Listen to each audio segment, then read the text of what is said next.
Doctor BR Ambedkar Konaseema జిల్లా ఆత్రేయపురం మండలం వాడపల్లిలో కొత్తపేట నియోజకవర్గం వైసీపీ ఇన్ఛార్జ్ జగ్గిరెడ్డి మీడియా సమావేశం ఏర్పాటు చేశారు. సమావేశంలో ఆయన మాట్లాడుతూ వేసవిలో కెనాల్ క్లోజర్ పనుల్లో అవినీతి వల్లే ఖరీఫ్లో సంక్షోభం ఏర్పడిందన్నారు. ఇరిగేషన్ శాఖ అవినీతిపై సమగ్ర విచారణ జరిపి బాధ్యులను శిక్షించాలన్నారు. పంటలు మునిగిన రైతులకు వెంటనే నష్టపరిహారం ప్రకటించాలని, కూటమి నేతలు రైతులను మోసగించడం మాని సాగునీరు అందించడానికి కృషి చేయాలన్నారు. సమస్యలు పరిష్కరించకపోతే ఇరిగేషన్ ఎస్ఐ కార్యాలయం ముట్టడిస్తామని చిర్ల జగ్గిరెడ్డి హెచ్చరించారు.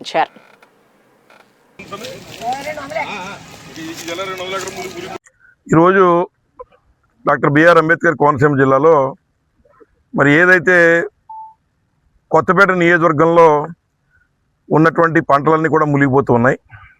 అలాగే శివారు ప్రాంతాల్లో నీరు అందక భూములన్నీ కూడా నెరలగిస్తూ ఉన్నాయి.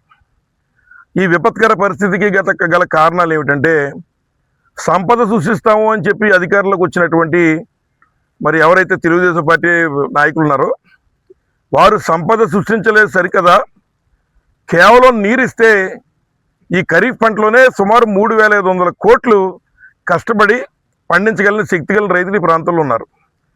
అటువంటిది వారికి నీరు కూడా ఇవ్వలేని పరిస్థితిలో ఇవాళ ఈ కూటమి ప్రభుత్వం ఉందని చెప్పి సందర్భంగా తెలియజేస్తున్నాను. మొన్నే మంత్రివర్యులు కూడా వచ్చి ప్రాంతం అంతా కూడా తిరిగి ఎక్కడైతే నీరు అన్నీ బాగున్నాయో అటువంటి ప్రాంతాల్లో ఫోటోషూట్, అంటే కొత్తగా పెళ్ళైన వాళ్ళు ఫోటోషూట్లు తీసుకోవడానికి వాళ్ళ అక్కలు వస్తుంటారు. వారితో పాటుగా వీరు కూడా వచ్చి ఫోటోషూట్లు తీసుకుని వెళ్ళారు తప్ప ఎక్కడా కూడా నిజంగా సమస్య ఉన్నటువంటి చోటకి వారు రాకపోవడం దురదృష్టకరం. ముఖ్యంగా మేము మనవి చేస్తున్నాం, ఏదైతే ఈరోజు కూడా మొన్న ఉన్నటువంటి వేసవి కాలంలో మరి వేసవి కెనాల్ క్లోజర్లో ఈ ప్రభుత్వం పనులు చేయడంలో పూర్తి వైఫల్యం చెందడం వల్ల ఇవాళ కొత్తపేట నియోజకవర్గంలో ఉన్న రైతులకేమో నీరు ఎక్కువైపోయి ఉన్నటువంటి నార్మల్ కూడా పాడైపోయి ఇవాళ వాళ్ళు ఏదైతే బ్యాంకుల్లో బంగారాలు తాకట్టు పెట్టి రుణాలు తెచ్చుకున్నప్పటికీ కూడా పంట వేసుకోలేని పరిస్థితి ఏర్పడింది. అలాగే కింద ఉన్నటువంటి వారికి నెరలు గీసేస్తూ ఉన్నాయి. దీనికి ప్రధానమైన తప్పు ఎవరిదంటే, ఈ పాలకులు చేసిన తప్పుకి శిక్ష ఇవ్వాలి. ఈ ప్రాంతంలో రైతులందరూ కూడా అనుభవిస్తున్నారని చెప్పి మనం చేస్తున్నాం. ఎందుచేతంటే మొన్న వేసవి కాలంలో ఏదైతే ఉన్నటువంటి మధ్యలో ఉన్నటువంటి అడ్డులు తొలగించేటువంటి కార్యక్రమం కనీసం మెయింటెనెన్స్ చేస్తే ఈరోజు నీరందరికీ సమృద్ధిగా అందేది. 11,000 క్యూసెక్లు ఇస్తే ఖరీఫ్ సీజన్లో మనకు చక్కగా నీరు వస్తుంది. కానీ 14,700 ఇచ్చినా మరి నీరు రావట్లేదంటే కారణం మొన్న వేసవి కాలంలో వీరు చేసిన అవినీతి పనులు. ఇవాళ డాక్టర్ బిఆర్ అంబేద్కర్ కోనసీమ జిల్లా ఏదైతే ఈ యొక్క కూటమి ప్రభుత్వం యొక్క అవినీతి కంపులో పంటలు పండించుకోలేని పరిస్థితిలో ఇవాళ మా ప్రాంత రైతులు ఉన్నారు. ముఖ్యంగా ఇక్కడ వాడపల్లి లొల్ల మీ అందరూ చూశారు. అక్కడ ప్రతిసారి మేము శాసనసభ్యులు ఉన్నప్పుడు కూడా ఇబ్బంది ఉంది కాదనట్లా. దానికి 2,90,00,000 పెట్టి మేము సైఫన్లు కట్టేసాం అని వారు చెబుతున్నారు. వారు కట్టిన అవినీతి సైఫన్లు ఇవాళ మరింత ముంపిని తీసుకొచ్చి ఆ ప్రాంతంలో కూర్చోబెట్టింది. ముఖ్యంగా ఈ ప్రాంతంలో రైతులందరినీ మీరు పంటలు మానేయండి, గతంలో మీరు జగన్మోహన్ గారికి ఓటేశారు కదా అందుకే ఎలా ఉందని చెప్పి మంత్రి గారు చల్లగా దాటేస్తూ ఉన్నారు. ముఖ్యమంత్రి ఇవాళ చంద్రబాబు నాయుడు అని మీరు అనుకోవట్లేదా? ఇరిగేషన్ మంత్రి గారిని అడుగుతున్నా. మొన్న మీరు వచ్చి కూడా జగన్మోహన్ రెడ్డి గారు కూటమి ప్రభుత్వం గొడ్డల పార్టీ అని మీరు మాట్లాడుతున్నారు. మాది గొడ్డల పార్టీ అయితే మీది బూడిద పార్టీ. అంచేత మొన్న మీరు వచ్చినప్పుడు కూడా మీరు మాట్లాడినటువంటివి 2 సంవత్సరాల క్రితం జగన్మోహన్ రెడ్డి గారు ముఖ్యమంత్రి కదా అందుకే ఎలా ఉందని చెప్తూ ఉన్నారు. మొన్న వేసవి కాలంలో మీరు పనులు చేయలేదని మీ యొక్క శాఖలో అవినీతి కంపు కొట్టేస్తూ ఉంటే ఇదిగో మీ గెజిటెడ్ పేపర్ ఈనాడులో రాశారు. ఏదైతే మొన్న కెనాల్ క్లోజర్లో మరి జరిగినటువంటి అవినీతి, ముఖ్యంగా ఏదైతే జిల్లా కలెక్టర్ గారిని కూడా అధికారులు మభ్యపెట్టి తప్పుడు నివేదికలు ఇచ్చి మరి ఇక్కడ రైతాంగాన్ని మోసం చేశారని చెప్తున్నారు. మీరు నిజంగా జగన్మోహన్ రెడ్డి గారు మాట్లాడేటువంటి మీకైనా దమ్ము సత్తా ఉంటే మీరు ఈ అవినీతి సైఫన్ల మీద లేదా మొన్న జరిగినటువంటి కెనాల్ క్లోజర్ల మీద కలెక్టర్ గారికి తప్పుడు నివేదికలు ఇచ్చినటువంటి వారి మీద మీరు వారి మీద చర్యలు తీసుకునే దమ్ము మీకు ఉందని అడుగుతున్నాం. వారి యొక్క తెచ్చిన నారుమళ్ళు కూడా ఇవాళ గాలిలో కలిసిపోయే పరిస్థితి ఈ ప్రాంతంలో ఉంది.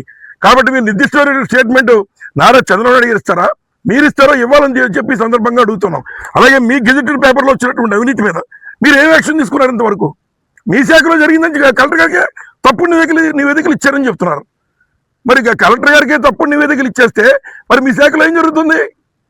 అంచేది మీరు జగన్మోహన్ రెడ్డి 2 సంవత్సరాల క్రితం ఉన్నటువంటి జగన్మోహన్ రెడ్డి గారు తప్పులని మీరు చెప్తున్నారు కదా. మరి మీ పక్కన ఉన్న మన కలెక్టర్ గారు ఇచ్చిన స్టేట్మెంట్ అయ్యి ఉండొచ్చు, బహుశా మీ పేపర్లో వచ్చిందంటే. మరి దీనికి మీ సమాధానం ఏంటి ఇరిగేషన్ మంత్రి గారు అని అడుగుతున్నాం. కాబట్టి ఇప్పటికైనా ఫోటోషూట్లు మానేసి ఏదో మాకు అన్ని చోట్లకి లోకల్ బాగా ఫేమస్ అయింది, అందరూ కూడా పెళ్లిళ్ళకి ఫోటోషూట్లకు వస్తారు. మీ ఫోటోషూట్ కూడా కేవలం పెళ్లిళ్ళ ఫోటోషూట్లో ఉంది, కానీ ఎక్కడ రైతులు ఇబ్బంది పడుతున్న ప్రాంతాలకి మీరు వెళ్ళిన పరిస్థితి లేదు. బెళ్ళకూరులో అక్కడ క్రికెట్ ఆడుతున్నారు, నేను వెళ్ళి అక్కడ ఉన్నటువంటి దాంట్లో కూర్చొని మోటార్ సైకిల్ నడిపే పరిస్థితి ఉంది. సుమారు 220 ఎకరాల పంట పొలాలు ఉంటే మరి వాటికి కనీసం తూడు లేదా మధ్య ఉన్న మట్టి తీసే పరిస్థితి కూడా ఈ ప్రభుత్వం దగ్గర లేదు. కేవలం మీ యొక్క వైఫల్యం. మీరు ఉన్నటువంటి మట్టుని కొద్దిగా తొలగిస్తే ఇవాళ మొత్తం అంతా కూడా చక్కగా నీరు వచ్చే పరిస్థితి. ఎలినో ప్రభావం అనేటువంటి మాట చెప్తున్నారు, ఇంకా మనకేం లేదు. ఏం చేద్దంటే సరద్దర్ కాటన్ గారు ఇచ్చినటువంటి ఈ యొక్క బ్యారేజ్ వల్ల ఈ ప్రాంతంలో ఖరీఫ్కి ఎప్పుడూ మాకు ఇబ్బంది ఉండదు. అనంతపురం అంటారా పరిస్థితి వేరు, కానీ ఇక్కడ మాకు ఆ పరిస్థితి లేదు. కేవలం ఎలినోనో లేదా జగన్మోహన్ రెడ్డి గారి పేరు చెప్పో మీరు తప్పించుకునే ప్రయత్నం చేయకుండా మీ శాఖలో ఉన్న అవినీతిగా మీ పేపర్ చెబుతూ ఉంది. దీని మీద మీరు ఏ యాక్షన్ తీసుకుంటారు? గడికొకసారి మరి మీరు గొడ్డల పార్టీ అని మాట్లాడుతున్నారు, మీది సంపద సృష్టించే పార్టీయా లేకపోతే రైతుల పంటని మొత్తం నాశనం చేసే పార్టీయా మీది? ఏంటో మీరు సమాధానం చెప్పాలా? అలా ఎక్కడెక్కడైతే మేము కూడా తిరిగి ప్రతిపక్షంగా మా పాత్ర మేము పోషించి విషయాలు వారి దృష్టికి తీసుకెళ్ళాము, వాటి మీదన్నా కనీసం చర్యలు తీసుకుంటారంటే ఇప్పటి వరకు లేదు. కానీ నేను స్టేట్మెంట్ చూశాను, జిల్లా కలెక్టర్ గారు ఏదో స్టేట్మెంట్ ఒకటి ఇచ్చారు. అది ఏమిటంటే ముందు ఇమీడియట్గా ఎక్కడెక్కడ ఆక్రమణ ఉందో 15 రోజులు అన్నీ తీయించేయండి, 15 రోజులు అన్నీ తీయించేసి నీరు ఇచ్చేయండి అనేటువంటి మాట ఏదో చెప్తున్నారు అధికారులు. ముందు మీరు తీయించాల్సి వస్తే ఇక్కడ ఏదైతే ఆత్రేయపురంలో మీకున్నటువంటి ప్రాజెక్ట్ వైస్ ప్రెసిడెంట్ గారు ఉన్నారు, వారు ఇక్కడ ప్రభుత్వ బ్రాందీ షాపు ఆక్రమణలో పెట్టి నడుపుతున్నారు. దాని మీద కంప్లైంట్ కూడా వారే ఇచ్చారు.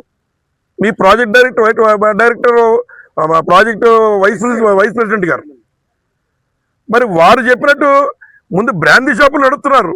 మరి వాటి మీద కూడా చర్యలు తీసుకోమని మీ గ్రీవెన్స్కి పెట్టారు. ఇప్పటివరకు అది పరిష్కారం కాలేదు, కానీ ముందు ఉన్న ఆక్రమణలన్నీ పైన తొలగించండి. గట్టు మీద ఉన్న ఆక్రమణలు కాదు, ముందు నీటిలో ఉండిపోయిన మట్టి, ఎక్కడైతే తోరలో ఉండిపోయిన మట్టి కానీ లేదా ఉన్నటువంటి లాకుల దగ్గర ఉన్నటువంటి మట్టులు కానీ కింద ఉన్న మట్టిని తొలగించాలి. అది వేసవకాలంలో చేయాలి.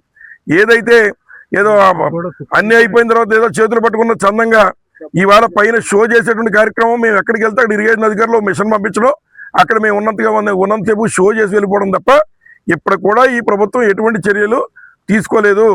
కాబట్టి ఇప్పటికైనా రైతును మోసం చేయడం మానేసి మీ కూటమి ప్రభుత్వం కానీ అధికారులు కానీ ఇప్పటికైనా నిక్కర్చిగా వారి నీరు వచ్చేటువంటి కార్యక్రమం మీద దృష్టి పెట్టమని కోరుతున్నాం. అలాగే మంత్రి గారు నేను డబ్బు ఇచ్చాను అన్నాడు. మంత్రి గారిని పోలీస్ స్టేషన్లో కంప్లైంట్ ఇవ్వమని కోరుతున్నా. ఎవరో మరి ఇరిగేషన్ మంత్రి గారిని మీరు పోలీస్ స్టేషన్లో కంప్లైంట్ ఇవ్వండి. మీరు మొన్న వచ్చాడు చాలా వివరంగా చెప్పారు, నేను నిధులు ఇచ్చాను బాబో ఏమైపోయినాయి నిధులను అడుగుతున్నారు. మీరు ఇచ్చిన నిధులు సక్రమంగా ఖర్చు పెట్టుంటే ఇవాళ ఈ ప్రాంతంలో ఈ ఇబ్బంది రైతులకు వచ్చుండేది కాదు. మరి మీరు ఇచ్చిన డబ్బు ఏమైపోయిందో తేల్చండి, పోలీస్ స్టేషన్లో కంప్లైంట్ ఇవ్వండి ఇరిగేషన్ మంత్రి గారు. నేను ప్రతి నియోజకవర్గానికి 3 కోట్లు ఇచ్చానని చెప్పి వెళ్ళారు. 353 కోట్లు ఒకటి ఇచ్చాను, నియోజకవర్గానికి 3 కోట్లు చెప్పిన ఒకటి ఇచ్చాను అని చెప్తున్నారు. ఇవాళ మీ గెజెట్ పేపర్లో 9 కోట్లు ఇచ్చానన్నారు. ఏమైపోయింది 9 కోట్లు? ఇరిగేషన్ మంత్రి గారు దయించి పోలీస్ స్టేషన్లో కంప్లైంట్ ఇవ్వాల్సిందిగా కోరుతున్నా. మీరు ఇచ్చిన డబ్బు సక్రమంగా కట్టుంటే ఇవాళ రైతులకి ఇవాళ నీరందని పరిస్థితి ఉండేది కాదు. మరి ఆ డబ్బు ఏమైపోయిందో ఇరిగేషన్ మంత్రి గారు ముందెళ్ళి కంప్లైంట్ ఇవ్వాలని ఈ సందర్భంగా మీకు తెలియజేస్తున్నాను.